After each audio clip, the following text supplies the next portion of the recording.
Hi guys, मैं हूँ दीपिका और स्वागत करती हूँ आपका दीपिका स्फीयर बॉक्स में।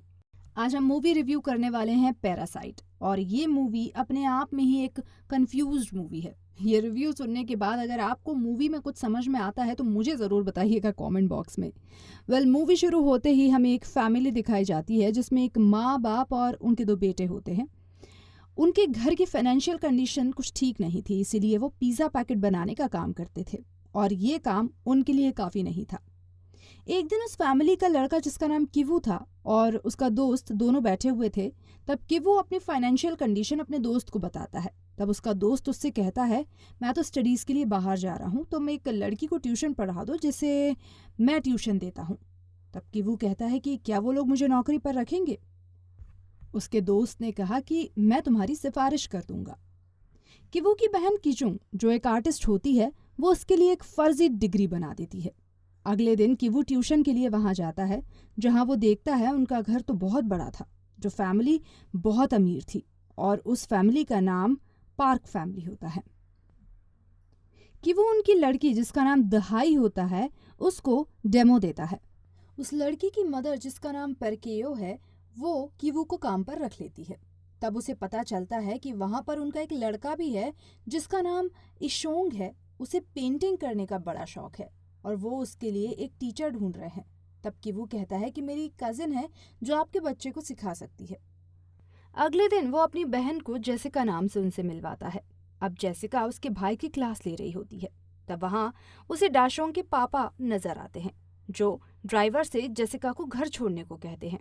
जब ड्राइवर उसे छोड़ने जा रहा होता है, तब जेसिका अपनी पैंटी वहीं छोड़ देती है ताकि उसके मालिक को शक हो जाए कि उसके ड्राइवर का कैरेक्टर सही नहीं है। और अगले दिन से ये देखकर उनका मालिक उस ड्राइवर को नौकरी से निकाल देता है। उसके बाद जेसिका पार्क्यू से कहती है कि मेरे पापा के भाई एक अच्छे ड्राइवर हैं, आप उन्हें रख लीजिए। उसके बाद अगले दिन वो अपने पापा को उनसे मिलवाती है और उन्हें नौकरी पर रख लेती है। उसके बाद हम देखते हैं कि किवू जब उस लड़की को पढ़ा रहा होता है, तब हम देखते हैं कि दोनों एक दूसरे को पसंद करने लगे थे। उसके बाद अब सिर्फ किवू की माँ बची थी जिसके पास नौकरी नहीं थी। वो भी उन्हें वहां नौकरी दिलवाना चाहते थे, जिसके लिए वो लोग उस घर की मेड को बाहर निकालना चाहते थे।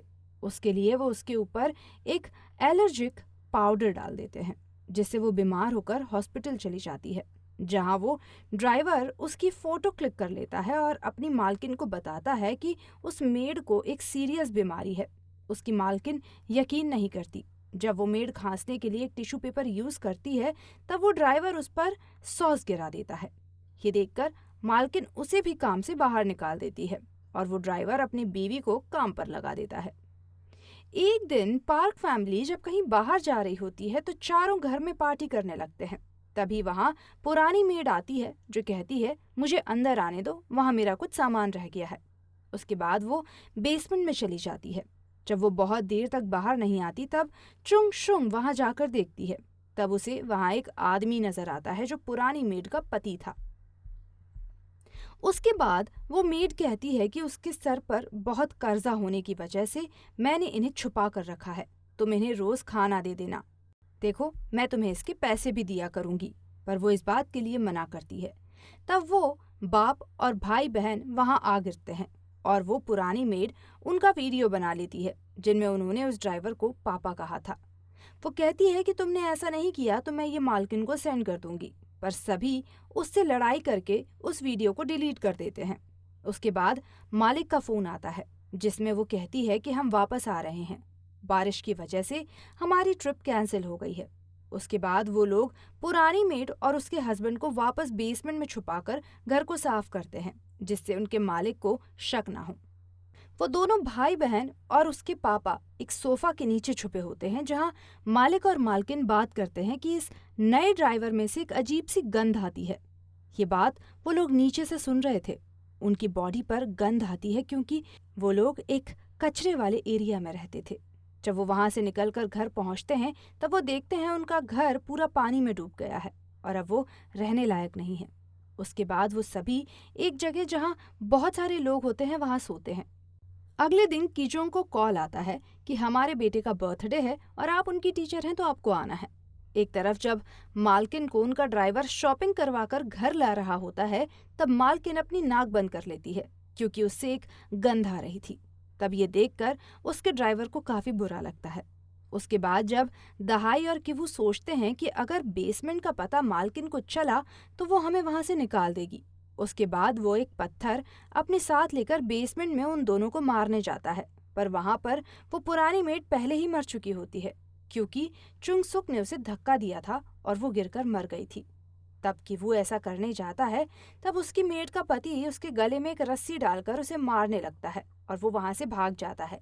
पर भागते समय वो गिरता है और आदमी उसके सिर पर पत्थर से मारता है और वो वहां से चला जाता है। जब वो बाहर आता है तो उसे कीचोंग दिखती है। वो उसे पहचान जाता है और उस पर चाकू से हमला करता है। ये देख टशोंग बेहोश हो जाता है। उसके बाद कीचोंग की माँ उस आदमी पर हमला करती है और उन दोनों की लड़ाई में वो आदमी को मार डालते हैं।